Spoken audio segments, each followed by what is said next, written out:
free. We're also hearing on the show today about delivery nightmare stories. Now, one in particular, this company says there's been an increase in the number of parcels being stolen at people's porches.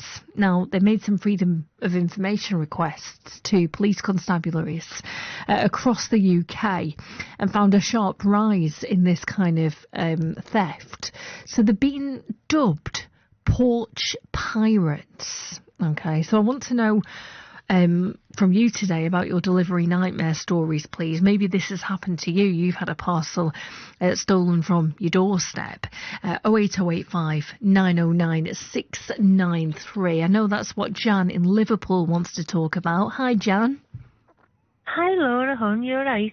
Oh, it's Anna, but yeah, I'm very well, thank you. Very good. Oh, sorry, Don't you worry, don't you worry. It's absolutely fine. I'll go by Laura. So what delivery stories have you got then? It was only the other day. I've been ordering little bits and bobs that mainly fit through my letterbox, but sometimes they would fit in, but it's the packaging that doesn't. Right, yeah. So anyway, I live on a block of 4 houses, and us neighbours take each other's items in, you see. And so I've mentioned to the couple of my neighbours that I was waiting on things, and I've also put a little note on my letterbox to say to because you get the regular post people, you see, so they'll pass it on to my neighbours, and I'll just say on it, if it's too big, any big parcels pass to number blah blah blah blah and blah blah. Yeah. And so anyway, these particular items could have been dropped off till at least 10 o'clock at night. So anyway, I'd been to work, come home, and I checked on when they were coming, and they were actually next day delivery, which I was dead surprised.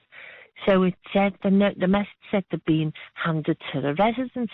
Right. So I thought, okay. Oh, that's good then. Yeah. But I'd got home late. It was too late to knock for my neighbours to get them, and I could wait till the next day. And went on me map when I got in, there was a little note saying they're in the blue bin. Oh, no. Well, I was absolutely fuming. These parcels were not expensive, but that's the point. So I got, the purple bins were actually on the street ready for collection the next morning to empty. The blue bins were still on my path. Okay, I had quite a big path. So in the blue bins, they were quite full, and there they were in my blue bin on the top. Now, so what someone does could have just peeped in. But what is in your blue bin? Is it because for me, where I live in Bury, in Greater Manchester, that's like your plastics that you put in there. Yeah, same is that as ours. right? Cardboard and recycle. Look, it could have been the brown bin. That could have been worse. Goodness knows what's in there, honestly. Oh, but to be told that it was handed to the residents in the text. Yeah, and then for it not to be. Yeah, that's just rude, and then isn't also I have an alleyway between mine and my other neighbour's house, so I've seen parcels for hair thrown up the alleyway, and we do have a gate, but I could clearly reach in, so if I could reach in, someone else could reach in. It had like the logo of the people on it. Oh, no. So like it was some well-known clothing company. Yeah. Now you can request when you order stuff if you want it in plain paper, so but someone would just take a chance and take it anyway, because they think, well, it's Christmas time, and I'll just take my chance and see what it is, and take it. And there's a deaf family across the road. So one day I was out doing the weeds a few months ago, and they got a couple of parcels, and I was telling them the family's deaf. I don't know whether they knew, and I offered to take their gift in, and they said, well, if we don't leave it where they've asked us to place it, well, then we could get into trouble. I said, just leave them a note, because you can't leave it between these wheelie bins, because I can see it. And I thought it was a laptop, and it was a laptop stand, because it wasn't wrapped. But even so, that would make a nice gift for somebody, wouldn't it? Well, so I said, I'll take it in. Yeah. Leave them a note and tell them it's with me. Yeah.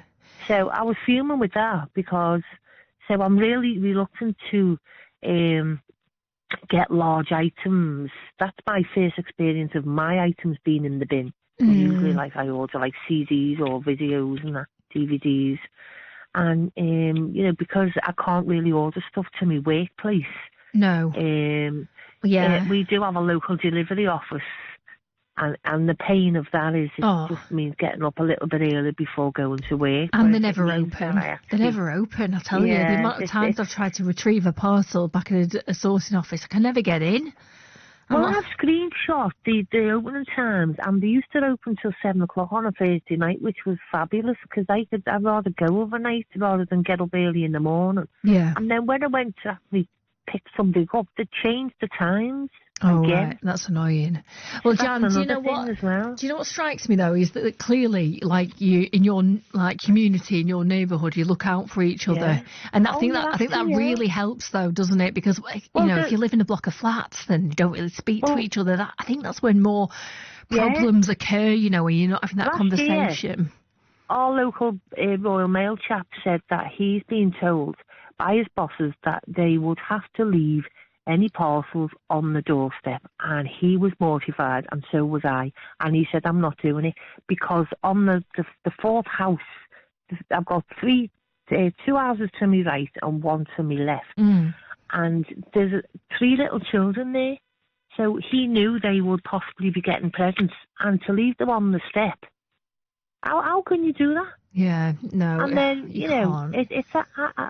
if people get things, it must be costing these companies millions to replace or refund, or how could, I just don't know. It's just not acceptable to leave it in the flipping wheelie bin, or chuck it up the alley, or mislead us. So I went on the options, and when they said, are you happy with your delivery, blah, blah, and it just said, I just ticked delivery instructions not followed. Uh-oh. Someone's getting in trouble. That's where I left it with that. So, but, don't cross Jan. That's what I say. Don't cross Jan. And if you dare put a parcel in a blue bin, my word, you'll live to regret it. I'm going, right, do you know what? You've just give me an idea. Oh, no. Don't blame me. Don't blame me. No deliveries in the bin, thank you. There's going to be a new wave of signs up on the front doors this Christmas. Jan, start a revolution. Thank you. Oh, dear. You're very welcome, my love. Take care. Keep playing the Christmas songs. Yeah, we will. We will. We'll play a few for you. All right. Thank you so much, Jan. Thanks for your call. Take care. Night, my love. Bye, love. Bye-bye. Keep them coming, please. 08085 909 693. Your delivery woes, please. You can text me on 85058. Good morning to Kath from Newmarket, who's done just that. She says, on one occasion, I purchased a Panasonic DVD player and recorder, quite expensive. I was out, and I came home to find it leaning against my bin. Oh, well, that would send Jan in Liverpool West. With what it was written all over the box in full view of anyone who walks past. Now, my door is about 15 feet from the pavement. There's no fence or gates.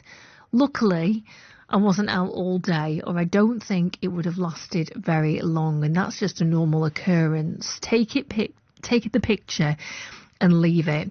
Thank you very much for your text, Kath. Do you know what I hate? When you have a parcel delivered and you get a note through your front door, but it doesn't say, it says with your neighbour. I've had this once, and it didn't say which neighbour. So, I was like knocking on every door. I saw this photo on my app, and so it was like I was, I don't know, Poirot. I was checking people's doorsteps against the porch, seeing which house it was at. Must have looked absolutely crazy, I tell you.